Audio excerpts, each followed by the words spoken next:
everyone and welcome back to my channel. Hi guys, how are we all doing? I always ask that, but if you actually do want to let me know how you're doing, then feel free to go and send me a DM on Instagram. It is @RachelRecovering. But yeah, in today's video guys, I thought we could do a get ready with me, like bearing in mind it is 4:30 right now. So more of like an evening get ready with me, but I'm not going anywhere. Also, while I answer some of your questions I asked on Instagram. So yeah, let's get started guys. I hope you enjoy. If you do, make sure to give me a massive thumbs up. Please subscribe if you're new, that would be absolutely amazing. Just hit the red button and yeah, let's get started.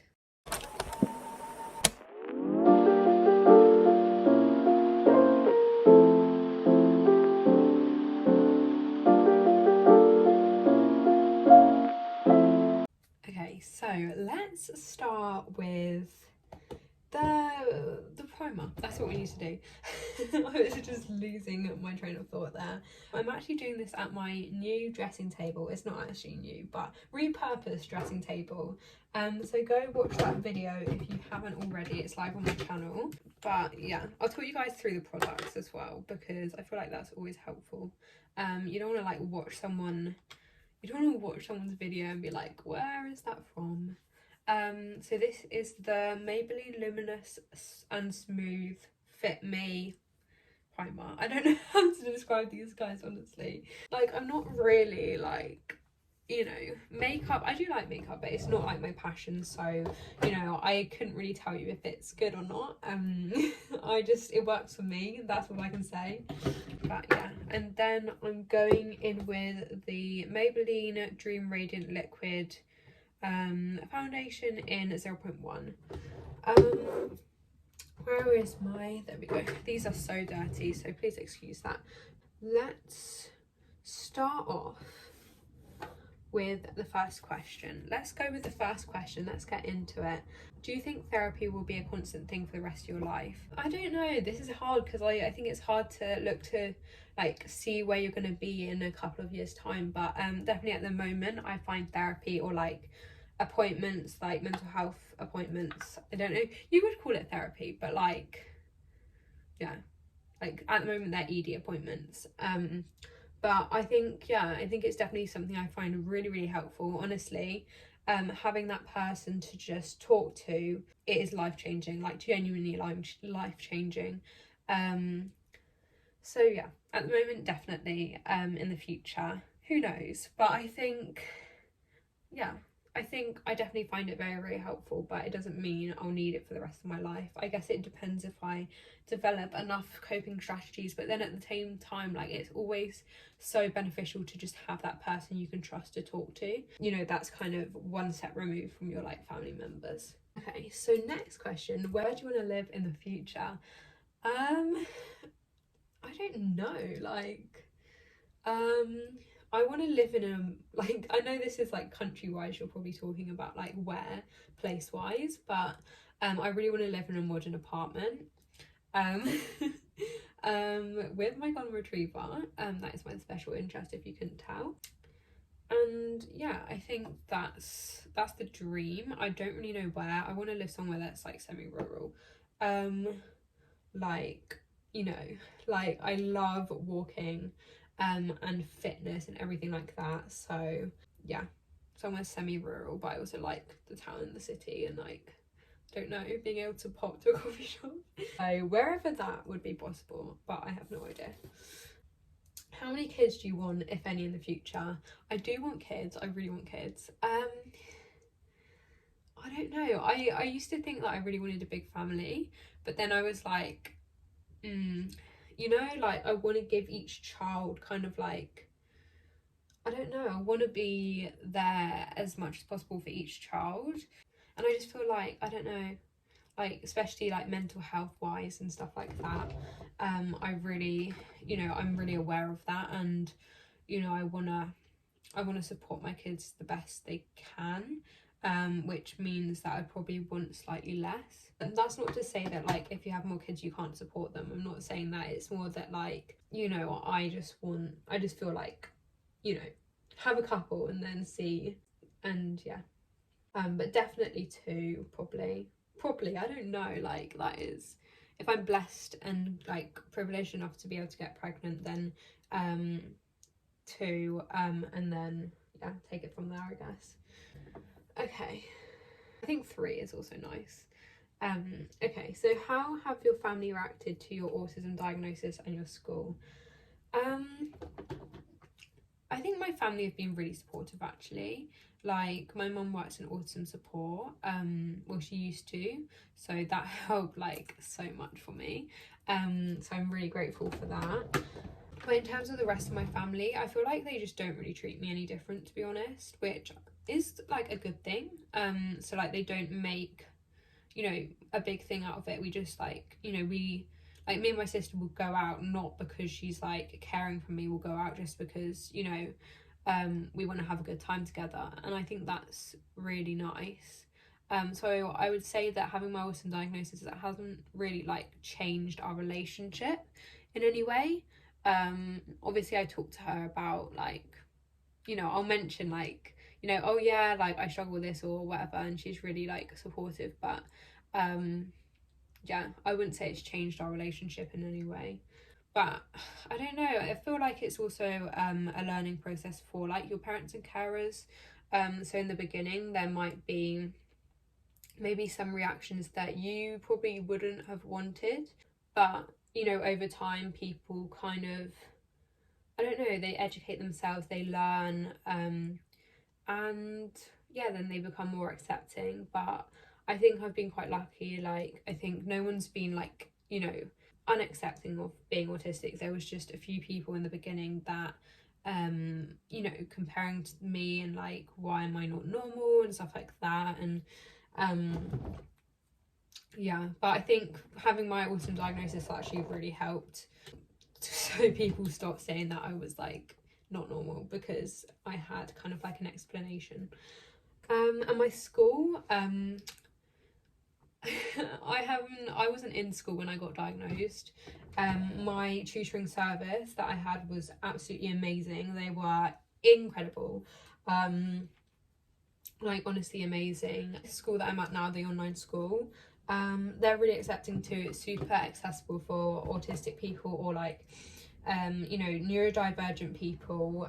There's so many kind of accommodations and stuff that they have in place, which I think is really good and definitely necessary. Like you don't have to turn your camera on, you don't have to put your mic on, all the lessons are recorded, stuff like that. And I think, you know, that is just, you know, it can be really helpful for people and also necessary so they can access their education, to know those accommodations are in place. um are you confident in you? So I think, are you confident in yourself? Um, I have very low self-esteem, so I kind of feel like I'm really bad at everything, or like I'm not good enough. Um, and I think that's slightly because of kind of being in quite a pressured environment before like my ED. It Yeah, I think that kind of, yeah, I kind of always thought that I wasn't good enough. And it wasn't anyone's fault. It's just kind of, I guess, in that situation, it's kind of what you're made to believe. And yeah, so I've always kind of thought that I'm not good enough. And I feel like as well with anorexia, you are a perfectionist, so like nothing is good enough. But I think now I've definitely gained a lot of confidence, especially through my tutoring and through my like therapy, like appointments or whatever you call them.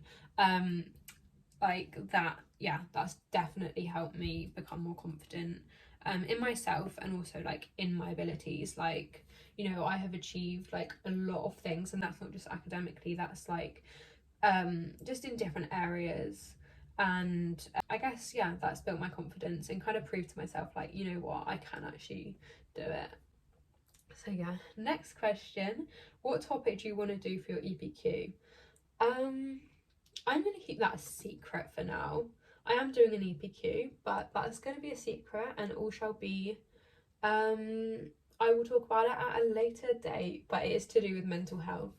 So yeah. Any more piercings do you want? Do you want tattoos as well when you're older? Okay, so I really want more piercings. I definitely want to get my seconds done. Helix maybe. I think this one's really cool. Thirds maybe. Honestly, just all the ear piercings. I'm down. So if anyone wants to go on like a little piercing kind of friendship date, then I'm down for that. But yeah, I want a lot of ear piercings. No more body piercings. Tattoos. I always go through phases where I'm like, oh, that'd be nice, but I'm so indecisive. I could never get one. Definitely not at the moment, because I'm just so indecisive. And I will regret it because yeah. But my sister's got I think she's got one tattoo, and my brother's got about 15, so yeah. So, you know, my siblings have got them, which I guess has kind of opened my eyes more to getting the idea of getting a tattoo, but not at the moment. Okay, so next question. Do you want to continue spreading awareness in the job role that I'm doing, that's my job away from social media, or do you want to be a mental health nurse? I don't know. I do like love psychology. I'm loving psychology A level as well, so I might kind of do something to do with that, but I don't know is the question. I don't know if I want to do mental health nursing, just because obviously I've been in hospital, and I find the environment quite challenging sensory wise, but also it's quite like triggering. I think, you know, that might kind of change over time, but I just don't know if I would want to do that. At the moment, definitely not. That's not what I'm thinking, but definitely something in helping people, that sort of role, psychology or whatever. Next one. How have sensory sensitivities changed throughout your life? Oh, that is such a good question. I look back, like when you're like diagnosed as autistic, like not as a like not a baby, but like, you know, when it's like you're a teenager or like above, you look back on your life and there's just so many things that I see now, and it's like, that's autism, that was me when I was autistic, you know, that was me, like, you know, all those autistic traits like throughout my childhood. So for example, like I used to just wear the same hoodie over and over again, but like now I don't have the same hoodie that I wear every single day, but I do have a hoodie that I really like and wear a lot, because I like the feel and stuff like that. But in terms of sensory, I don't know. That's such a good question, but I'll have to think about that one. Were you afraid you'll be treated differently when you got your autism diagnosis? I guess I wasn't in school when I got my autism diagnosis, and I guess, you know, in terms of friends and stuff, like I didn't really have that many friends at that point, because all of the friends I had like drifted, and stuff like that. I did have a few, but yeah, so the few I had we were super close, and I wasn't really worried about being treated differently. And in some ways I kind of wanted to be treated differently, because I wanted to, you know, have support and accommodation so I could live a life where I wasn't dependent on anorexia and stuff like that. So I guess in a way I did want people to treat me differently. I wanted, you know, to unmask and, you know, people to be accepting of that. So I guess I didn't want them to, you know, treat me differently after I unmasked. But yeah, I don't know. I think, you know, it's obviously like, it's a valid like concern. Obviously it's such a life-changing thing, but then I guess at the end of the day, like, we've always been autistic like our whole lives, and we might have masked for like a lot of that time, but, you know, people who truly like, you know, are friends with you for who you are, they're not gonna treat you differently because, you know, they were friends with you before you got your diagnosis, and if they're a really good friend, then they're not gonna kind of use that against you. Like, I just hate when people do that, but they shouldn't. But yeah, they should just be friends with you for who you are, not because you're autistic or not because they're caring for you, like stuff like that, you know what I mean? Next one, have you got any more hidden disabilities? I'm actually exploring another like diagnosis at the moment. I'm actually going for the assessment this Saturday, which I will talk about, like, you know, the assessment process and whether I get diagnosed or not. It's very much something I'm exploring at the moment. Obviously, I firmly believe that I do have the diagnosis. That's why I want to get the assessment done. But yeah, I will talk about that in another video, you know, when I know, because at the moment, like, obviously I don't know because I haven't had the assessment, but it's something I've always struggled with. So I really want to get the diagnosis because it's going to be so validating, because like, it's like my autism diagnosis, like, you know, you struggle for your whole childhood or whatever and like wonder why and like have so many questions about yourself, and then like autism is kind of like that explanation in a way. So yeah, hopefully. How did it all start when you were struggling and realizing it? For me, it was like a big whirlwind, and I feel like with anorexia, a lot of the time, like, you're in denial, kind of. You don't, you know, like, anorexia is so secretive and it happens so fast that you don't really realize. And also with body dysmorphia as well, like, I didn't see that I was underweight, I didn't see that I didn't look, you know, unwell, I didn't see it at all. And I kind of felt that people were kind of just not making it up, but just like, I did not believe it at all. I knew I was struggling, like, I knew that what I was doing, I guess, wasn't healthy. But at the same time, I kind of didn't, because it's all I had known for a long time. And like, obviously when you get voices in your head, you don't realize that following them, you know, you don't realize what you're doing necessarily has such disastrous consequences. You don't realize the consequences of, you know, the side effects and the symptoms that come with anorexia when you are, like, I guess, victim to anorexia. You don't realize what's happening because it's not a choice. But obviously when you've like got diagnosed with anorexia and you've kind of started recovery, you do kind of recognize that those behaviors are unhealthy more, I think, because you have that knowledge and you've got hopefully more like support to kind of guide you, and like, you know, you kind of realize that it's, you know, that life's not sustainable, and it's like, obviously, like, awful as well, like, it's so traumatic, and you know, you're so depressed. And I guess that also is a factor to kind of realizing it. But yeah, I didn't really realize until, yeah, it got really bad. But by the end, like a couple of weeks, I was just like, I really just can't do this anymore. I can't do this on my own. Like, I was so powerless and I felt so out of control. I was just like, I need like support, even though it was so scary, because obviously I knew that I was going to have to stop doing all the kind of stuff. But yeah, I kind of accepted that I needed help, and then, you know, fighting for stuff, and then and then I did get admitted to hospital, which wasn't my choice. You know, and then I did get like treatment and stuff. And although that wasn't like necessarily my choice, because, you know, like, when you're at that stage, it's hard to describe if you haven't had an eating disorder, but when you're, you know, really unwell, you don't necessarily, you know, you don't want help because you think what you're, you know, you think anorexia is right, because obviously anorexia is like, you know, it's so loud in your brain that it's really hard to, you know, trust professionals, I guess. But yeah, that's kind of it. How did you start your journey to recovery? This was very much like with my nurse. Like, it wasn't a day and I woke up and I was like, I'm gonna recover. It was literally just when I considered that I actively accepted that I needed to gain weight. And I'm not gonna say kind of like the ins and outs of it, but I wasn't repairing my relationship with food in like my early recovery.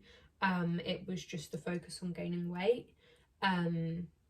But then obviously I started to repair my relationship with food, and that's ongoing. Like, I still haven't recovered or repaired my relationship with food. Obviously I'm in a healthier place, but I'm not there, definitely not there yet. So yeah, but that was definitely my nurse. He helped me to believe that, you know, that, like, I guess that I should just kind of give it a go, because I was so depressed. I was in such a bad place, and it was literally, I trust this person or I'm not gonna be here, because I was just so unhappy, and I was just like, this is just like my last resort kind of. So that's why I just, I trusted him, and I wanted to listen to him, and I believed that what he was saying was true, and it was true. So yeah, love your content. I've seen you mention OCD before, and it was wondering how it affects you. It affects me in so many different ways, in the sense that like it is debilitating. I think like research shows it's like the 6th most debilitating mental illness, and it is like, obviously I do compulsions every single day, like really heightened anxiety, constant flight or flight, separation anxiety. I can't leave home overnight. It's taken away my independence, I guess. I never went on school trips, stuff like this. So yeah, it's really, I guess, impacted like my development, because I can't go away from home for overnight, like never sleepovers or anything. I've been on a couple, but like in recent years just like none at all. And also like, because I'm pescatarian, I do feel like with the meat I really struggle with like if it's raw or not. So I guess although pescatarian, that choice wasn't because of my OCD, it did play like quite a strong role in the back of my mind. I was like, yeah. Okay, next one. What grade are you in? Did you graduate high school? I'm in year 12, so I'm age 16. I have no idea what grade that is. And that is all the questions. Thank you guys for listening, watching. I barely did any makeup. It's just a natural one. Because I was just chatting away, you know what I mean? Like, talking to you guys, honestly. Like, I've said this in my other videos, but it literally gives me purpose. So yeah, I'm so grateful for you, all of you. And I'm literally just gonna go wash this off and have a shower, which is such a waste of, I guess, time doing my makeup, but it was fun anyway, so it's not a waste of time. So yeah, I hope you guys enjoyed this video. If you did, please give me a huge thumbs up. Please subscribe if you're new, and make sure to listen to my podcast, that is at Rachel's Radio, on Spotify and Apple, and follow me on Instagram for future involvement. Yeah, I want to kind of do Instagram controls my day maybe in the future, so maybe go follow me so you can get involved in that. But yeah, thanks for listening guys, and I've just looked at the time. I'm gonna have a long night editing this video, but I'll see you guys soon for a brand new video.